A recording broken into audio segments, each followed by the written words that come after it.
Continuing with our playlist, आज हम लोग एक सेकेंड क्वेश्चन अटेम्प्ट करने वाले हैं। वो है what do you understand by service oriented architecture, how it supports cloud computing, explain it. तो पहले जानते हैं कि सर्विस ओरिएंटेड आर्किटेक्चर होता क्या है। ओके और इसको समझने के लिए मैंने एक डायग्राम बनाया है। ये डायग्राम और कहीं नहीं मिलेगा आपको, और ये डायग्राम सब एक्सप्लेन करता है कि what is service oriented architecture. अब सर्विस ओरिएंटेड आर्किटेक्चर में चार है ना मेजर कंपोनेंट्स होते हैं, या चार मेजर एक्टर्स बोल लो होते हैं। ठीक है, पहला हो गया आपका सर्विस कंज्यूमर, दूसरा सर्विस प्रोवाइडर, फिर जो सर्विस वो प्रोवाइड कर रहा है, ओके, और होगी सर्विस रजिस्ट्री। ठीक है, अब सर्विस कंज्यूमर कौन है? जो सर्विस मांग रहा है, जो सर्विस रिक्वेस्ट कर रहा है। ठीक है, तो ये क्या करेगा? सर्विस को रिक्वेस्ट करेगा। सर्विस प्रोवाइडर कौन हो गया? जो सर्विस दे रहा है।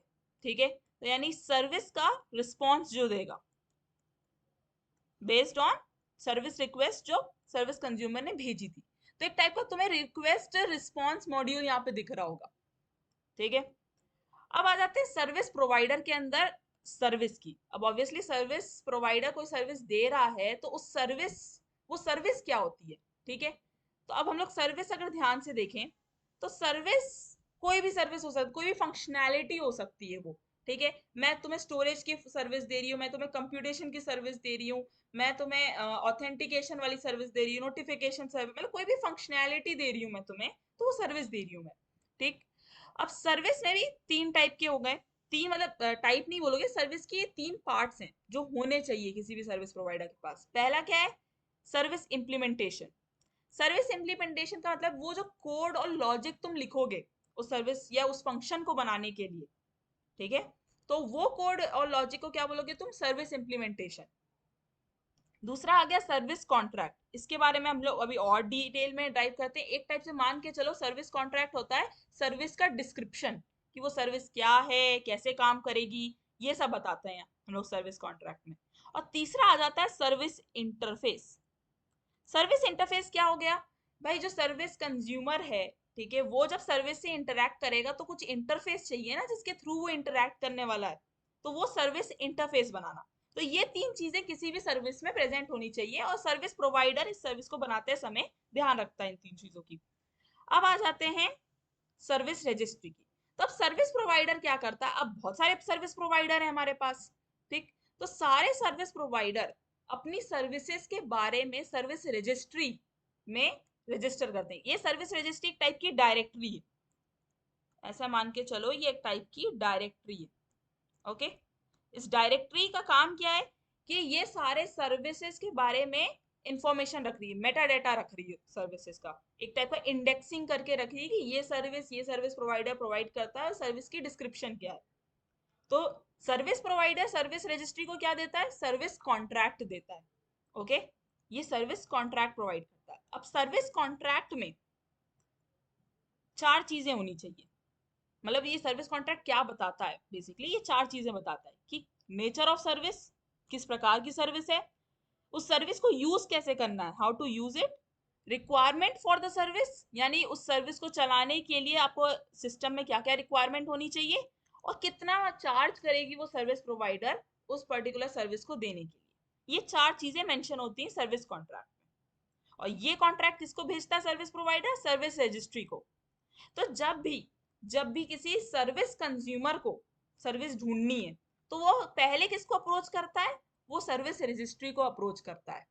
ओके, उस सर्विस रजिस्ट्री को अप्रोच करेगा, तभी यहाँ पे लिखा है मैंने लोकेटिंग सर्विस, कि भाई मुझे अगर मान लो नोटिफिकेशन वाली एक सर्विस किसी से लेनी है, जैसे फायरबेस से लेनी है, तो मैं पहले सर्विस रजिस्ट्री के पास जा रही हूँ कि भाई कौन कौन प्रोवाइड करता है मुझे। ठीक है, नोटिफिकेशन सर्विस वो बताएगा भाई फायरबेस प्रोवाइड करता है। तो मैंने क्या एक टाइप से लिया, सर्विस का मेटा डेटा लिया कि भाई कौन प्रोवाइड करता है। अब मैं डायरेक्टली कहाँ जाऊंगी? मैं जाऊंगी सर्विस प्रोवाइडर के पास, अपनी सर्विस की रिक्वेस्ट भेजूंगी और सर्विस प्रोवाइडर मुझे उसका रिस्पॉन्स भेजेगा। अच्छा, ये इंटरेक्शन, ये जो बोलते हैं ना सर्विस कैसे सर्विस कंज्यूमर तक पहुंच रही है, इसमें मदद करती है हमारे एंटरप्राइज सर्विस बस। ओके, एंटरप्राइज सर्विस बस एक टाइप से ऐसे मान लो कि मैं तो सिर्फ बोलते हैं ना एक इंटरफेस के थ्रू इंटरैक्ट करना चाह रही हूँ सर्विस से। ठीक, वहां से कोड लाना, मतलब जैसे मुझसे इनपुट पैरामीटर्स लेके सर्विस तक ले जाना, सर्विस से कुछ एक बिजनेस लॉजिक लेकर मेरे तक आना, ये पूरा कौन काम कौन करता है? ये एंटरप्राइज सर्विस बस करती है। ठीक है, तो अगर आपको ये पूरा डायग्राम समझ में आ गया तो आपने समझ लो सर्विस ओरिएंटेड आर्किटेक्चर खत्म कर दिया। अब इसको थोड़ा सा एक बार डेफिनेशन वाइज भी पढ़ लेते हैं। ठीक है, ये मैंने AWS की साइट से ही लिया है, उनकी ऑफिशियल साइट से, कि सर्विस क्या होती है। Service are the basic building blocks of SOA, जैसे कि हमने डिस्कस किया। They can be private, available only to internal users of an organisation, और public, accessible over internet to all. अब कुछ प्राइवेट सर्विसेज होती हैं, जैसे कुछ APIs या कुछ सर्विसेज सिर्फ एक ऑर्गेनाइजेशन के लोग यूज कर सकते हैं, या फिर कुछ पब्लिकली अवेलेबल रहती है जिनके लिए बाद में कंपनीज चार्ज करती हैं। ठीक है, अब इन सर्विस के तीन मेन फीचर्स हैं। ये बेसिकली ये सर्विस के तीन मेन फीचर्स हैं, जैसे कि मैंने ऊपर एक्सप्लेन किया था। Service implementation, service contract, service interface. तो service implementation is the code, जैसे कि मैंने बोला, जो बिजनेस लॉजिक परफॉर्म कर रहा है उस पर्टिकुलर फंक्शन के लिए। ठीक, सर्विस कॉन्ट्रैक्ट क्या हो गया, मैंने आपको पहले ही बता दिया, नेचर ऑफ सर्विस बताता है, टर्म्स एंड कंडीशन बताता है उसके बारे में। इंटरफेस क्या हो गया, इंटरफेस हो गया कि भाई हाउ, मतलब उस सर्विस को तुम चालू कैसे करोगे, उस सर्विस को इनपुट पैरामीटर्स कैसे दोगे, या उससे कोई भी काम कैसे करवाओगे तुम, तो एक इंटरफेस चाहिए तुम्हें। तो उसके लिए यहाँ पे सर्विस इंटरफेस आ गया। अब हम लोग ने फिर क्या पढ़ा, पहले पढ़ा था सर्विस कंज्यूमर, सर्विस रजिस्ट्री, तो उसके बारे में भी मेंशन कर रखा है, जैसे ये एक रिपोजिटरी होती है सर्विस रजिस्ट्री। ठीक है, जो जहाँ पे हम तुम्हें डिस्क्रिप्शन मिल जाएगा, सर्विस डिस्क्रिप्शन मिल जाएगा, ओके, सर्विस प्रोवाइडर्स के बारे में मिल जाएगा, मतलब सारी चीजें आपको यहाँ पे सर्विस रजिस्ट्री में मिलेगी। और सर्विस कंज्यूमर कौन है, जिसे वो स्पेसिफिक सर्विस चाहिए। तो ये सिंपल डेफिनेशंस हैं जो आप पुट डाउन कर सकते हो। अब आ जाते हैं कैरेक्टरिस्टिक्स ऑफ अ एसओए। ये बहुत इंपॉर्टेंट है जानना, कैरेक्टरिस्टिक्स क्या होती है, क्योंकि इसी से हमें पता चलेगा कि आखिर एसओए को हम लोग रिलेट क्यों कर पा रहे हैं क्लाउड कंप्यूटिंग से। आपको क्लाउड कंप्यूटिंग की कैरेक्टरिस्टिक्स है ना, मैंने पिछली वाली वीडियो में बताई थी, और अगर आपने नहीं देखी है तो वेल, लिंक इन डिस्क्रिप्शन। ठीक है, आप देख सकते हो उन वीडियोस को। बट आप ध्यान रखना कि कैरेक्टरिस्टिक्स ऑफ क्लाउड कंप्यूटिंग कैसे कुछ हद तक मैच करते हैं कैरेक्टरिस्टिक्स ऑफ एसओए से। पहला आ जाता है लूज कपलिंग। अगर आपको टाइट कपलिंग, लूज कपलिंग नहीं पता है तो मैं आपको एक क्विक बोलते हैं ना रिवीजन करा देती हूँ। टाइट कपलिंग क्या होती है, जब आपकी बोलते हैं ना इंटरडिपेंडेंस, जितने भी कंपोनेंट्स हैं किसी सिस्टम के वो बहुत ज्यादा एक दूसरे पे इंटरडिपेंडेंट हैं, तो उसे टाइट कपलिंग बोला जाता है। और जब वो इंडिपेंडेंट है, मतलब सबसे कम इंटरडिपेंडेंसी उनके बीच में, तो उन्हें लूज कपलिंग बोला जाता है। ओके, तो ये डिफरेंस, मेजर डिफरेंस होता है टाइट कपलिंग और लूज कपलिंग के बीच में। ठीक है, लूज कपलिंग प्रिफर्ड रहती है, क्योंकि फिर आपके बीच में बोलते हैं ना, मतलब कुछ जगह टाइट कपलिंग भी होती है, बट एसओए जैसे या फिर क्लाउड कंप्यूटिंग जैसी चीजों में हम चाहते हैं कि हर सर्विस कम से कम डिपेंडेंट हो किसी और सर्विस पे, मतलब वो एक इंडिपेंडेंट माइक्रो सर्विस की तरह तौर पे यूज हो रही हो। तो loose coupling services are designed as self contained components, maintain relation that minimize dependencies on other services, minimize dependencies on other services, तो लूज कपल्ड होती है। फिर आ जाते हैं abstraction. A service is completely defined by service contracts and description. यानी abstraction का, जैसे कि हमने पहले भी प्रोग्रामिंग में पढ़ा होगा कि एब्स्ट्रैक्शन का मतलब क्या होता है कि आपको उसका हिडन लॉजिक जानने की जरूरत नहीं है, आप सिर्फ ऊपर ऊपर से देख रहे होते हो कि how this functionality is going to work, वो रजिस्ट्री और आपके सर्विस कॉन्ट्रैक्ट में मेंशन रहता है, आपको इंप्लीमेंटेशन देखने की जरूरत नहीं है। तो दैट इज लाइक, बोलते हैं ना एब्स्ट्रैक्शन। देखो, they hide their logic. Yes, reusability, obviously components में बनती है हर सर्विसेज, तो आप रीयूज कर सकते हो। फॉर एग्जांपल हो सकता है कि वो कोड को आपको कहीं और रीयूज करना पड़े, किसी और सर्विस में या किसी और पैकेज में इंक्लूड करके देना पड़े, तो रीयूजेबिलिटी हो सकती है, क्योंकि हर जो सर्विस रहती है वो एज अ कंपोनेंट डिजाइन होती है। फिर आ जाते हैं ऑटोनॉमी।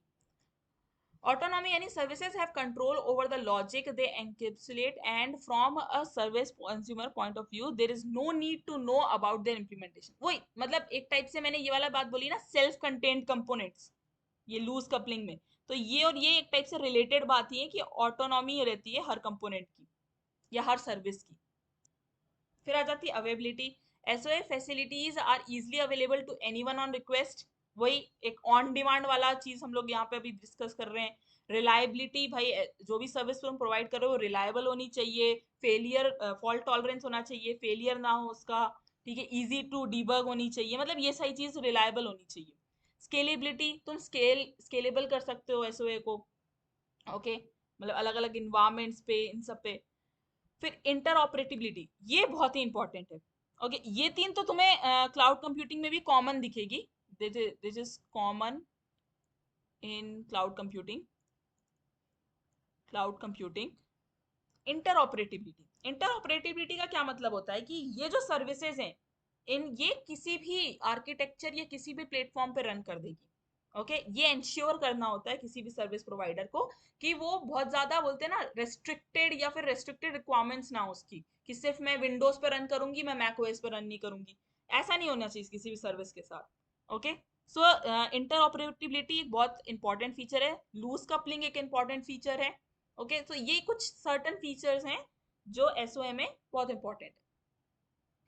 अब अगर आपने ये ध्यान से पढ़ लिया तो नाउ यू कैन रिलेट कि ये कैसे कैरेक्टरिस्टिक्स क्लाउड कंप्यूटिंग से रिलेट करते हैं। दैट वाज अ क्वेश्चन ना कि how it is related to cloud computing. तो हमने क्लाउड कंप्यूटिंग पे भी अवेलेबिलिटी, रिलायबिलिटी, ठीक है, और फिर हम लोग ने वर्चुअलाइजेशन वाली चीज की थी, जो अभी हमने एब्स्ट्रैक्शन के उसमें देखा ना, कि भाई हमें जानने की जरूरत नहीं है कि बैकएंड पे क्या चल रहा है। तो काफी सारी चीजें रिलेट करती हैं एसओए को क्लाउड कंप्यूटिंग से। एसओए के कुछ डिसएडवांटेज हैं, ये ध्यान में इसलिए रखने वाली बात है कि लिमिटेशंस क्या हैं एसओए के।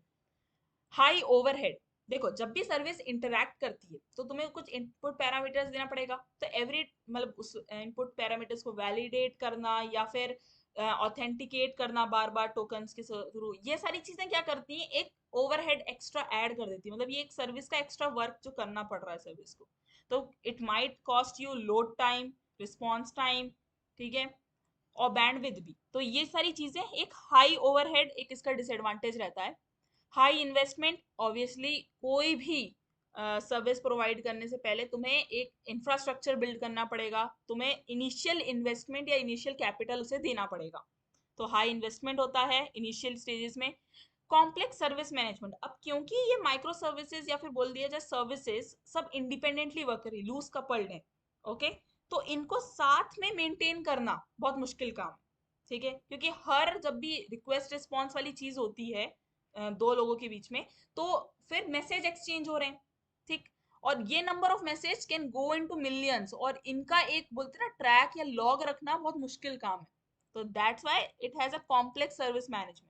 सिंगल पॉइंट ऑफ फेलियर, ठीक है, for SOA implementations with an ESB, the ESB creates a single point of layer। अगर एंटरप्राइज सर्विस बस फेल हो जाती है, ठीक है, to communicate, then the service will fail.